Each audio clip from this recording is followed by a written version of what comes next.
third syllable should also be stressed in that way.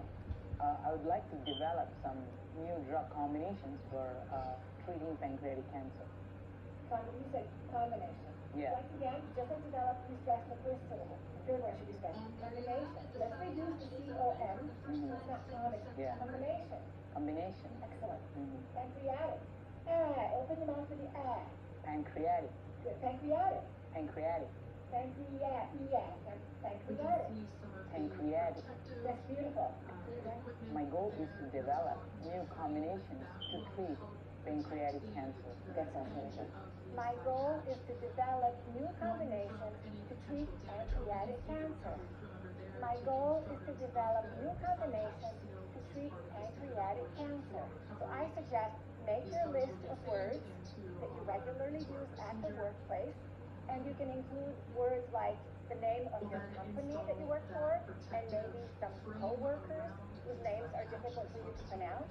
And then you can ask a native speaker to record those words for you. And then you can practice saying them over and over again. And when you know that you are pronouncing them correctly, you will feel a lot more confident about your communication skills. That's excellent. I love it. You don't have to know everything, but if you focus just on those lists of keywords, then your overall pronunciation will come across much more smooth. So on video, when I do public speaking, I am always mindful about my pace because I tend to get excited and I speak too quickly. So what advice would you have for non-native speakers about their speed when they're giving a presentation? The number one tip I would give is slow down. Most people speak too quickly without realizing it. And sometimes non-native speakers want to sound like they're fluent in English. And so they decide to speak more quickly because they say, well, native speakers in English speak really fast, and I want to appear more like a native speaker. Yes, native speakers speak quickly, but they follow the rules of stress and reduction. They follow these rules unconsciously. For example, when we say, I should not have done that, we don't say, I should not have done that. We say, I shouldn't have done that. I shouldn't have done that. So that's pretty quick, but we're following rules. We're still stressing that key word, and we're reducing other words. So my advice is you can speak as quickly as you want to, as long as you're following the rules of English word stress, and as long as you're pronouncing the consonant sounds clearly. But when we speak quickly, our consonants often are not clear. That's the problem, and that's why you need to slow down. So for example, do we say 5 minutes or do we say 5 minutes? It takes time to move your lips from the M to the M. 5 minutes. Do we say in general or do we say in general? In general. My tongue has to move a lot of times to say the word in general. So slow down because you will speak more clearly. And professional speech is clear speech.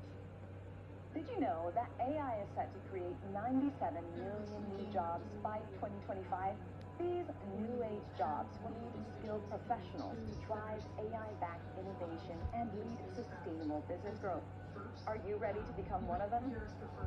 Over the decades, AI has evolved from simple rule-based systems to advanced machine learning algorithms that process massive amounts of data.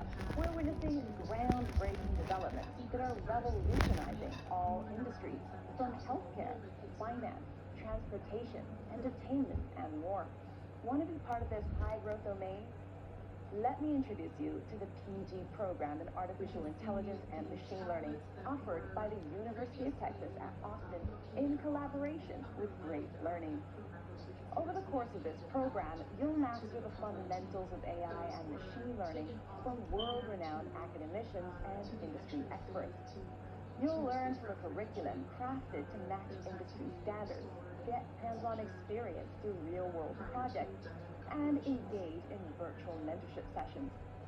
By the end of this journey, you'll be able to gain expertise in widely used AI/ML tools and technologies, identify and solve business problems, build scalable machine learning and deep learning models, understand the applications of AI in areas such as computer vision and natural language processing, showcase an industry-ready e-portfolio with a substantial body body of work, earn a competitive certificate of completion from the University of Texas at Austin, and so much more. We believe that the best learning experiences are built upon the foundation of human interaction. That's why this program is designed to include live mentorship sessions with industry experts. These interactions will take place in small groups and help you with personalized guidance through assignments, case studies, and projects. Hands-on learning with AI practitioners from leading organizations, including Microsoft, SAP, Verizon, IBM, and many others. These mentors will guide you through hands-on projects, enriching your e-portfolio. A dedicated program manager to ensure you stay on top of things and meet all your learning goals. Access to one-to-one career support and resume review sessions to make sure you showcase your best abilities to potential employers. Sound exciting?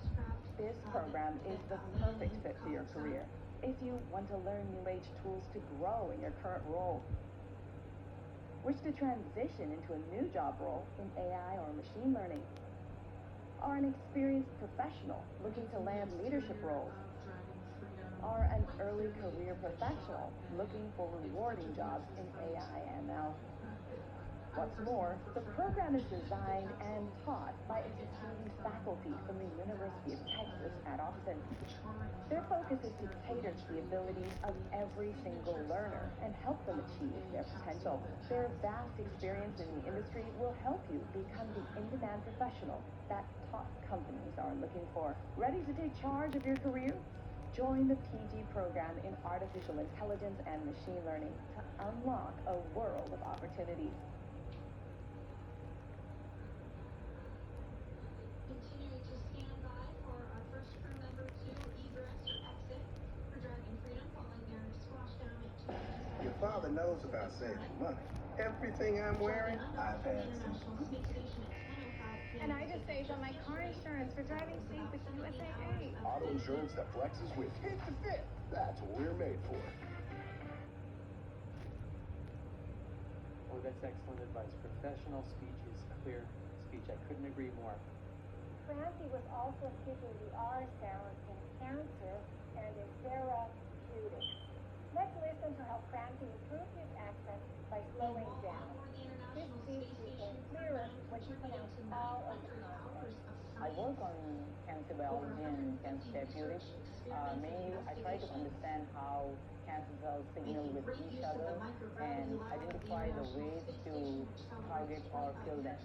So let's say cancer. We want to hear the R. Cancer therapeutics. Let's say that clearly. Cancer therapeutics. I didn't say the R. Cancer therapeutics. I didn't say the R in therapeutics. Slow down. Okay, I got it. Cancer therapeutics. Therapeutics.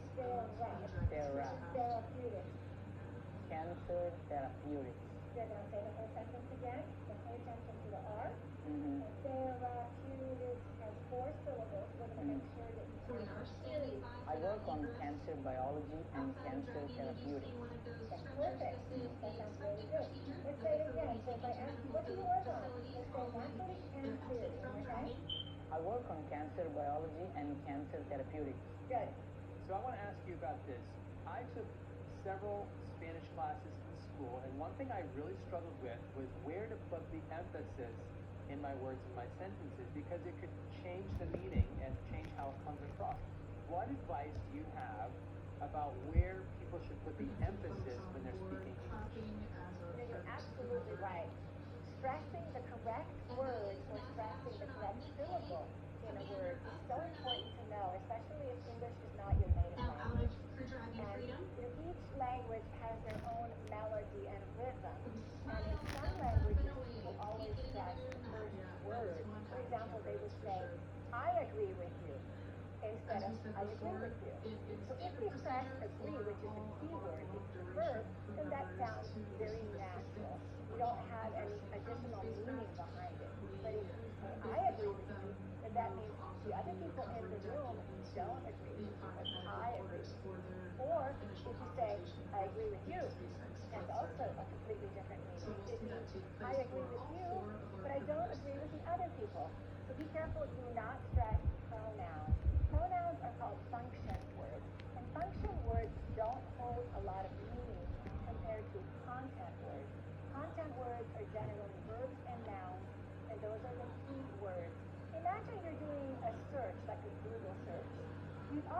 type in the keywords, Yeah. right?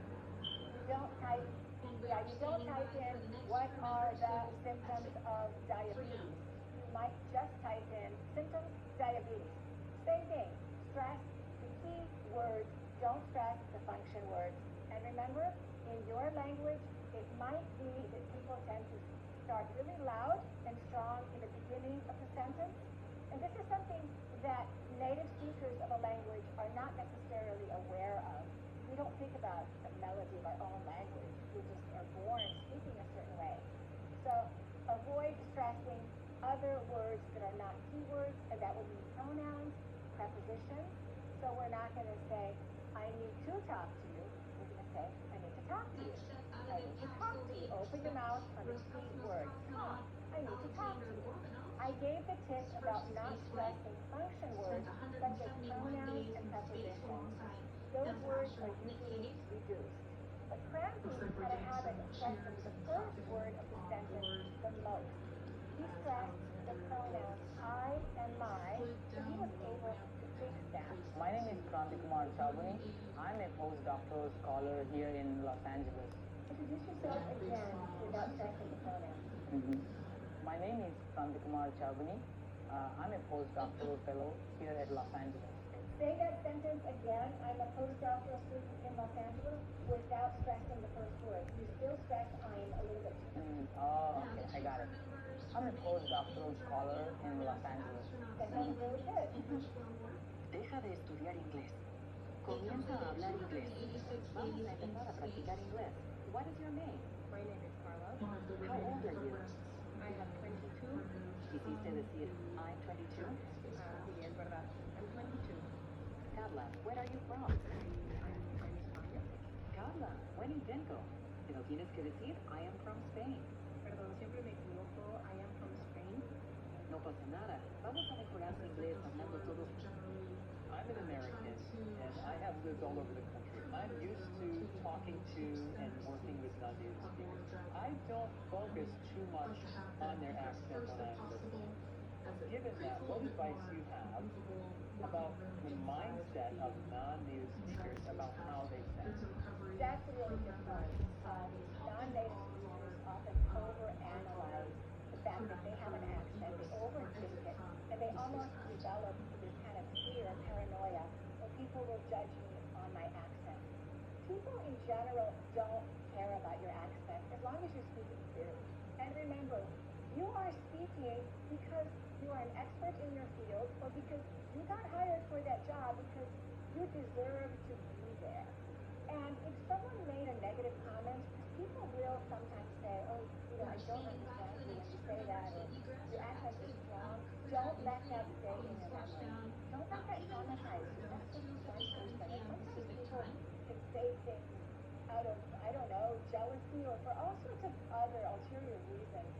I would say ignore the negative comments. You will sometimes get them because people are just that way, unfortunately. They like to say negative things. But in general, I would say almost everybody is on your side. And people enjoy hearing other accents. So if people ask you, where are you from? It doesn't mean they're making a judgment. They just really are curious about you as a person.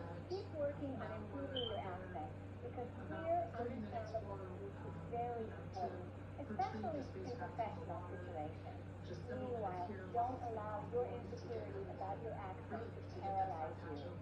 Slow down and use a strong voice. You have something important to say, so say it with confidence. Thanks for watching and keep practicing your English. In this video, we will discuss English intonation.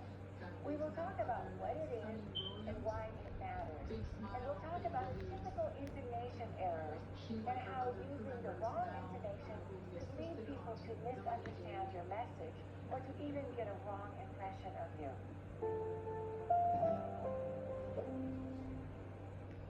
Words communicate our message, but intonation does also.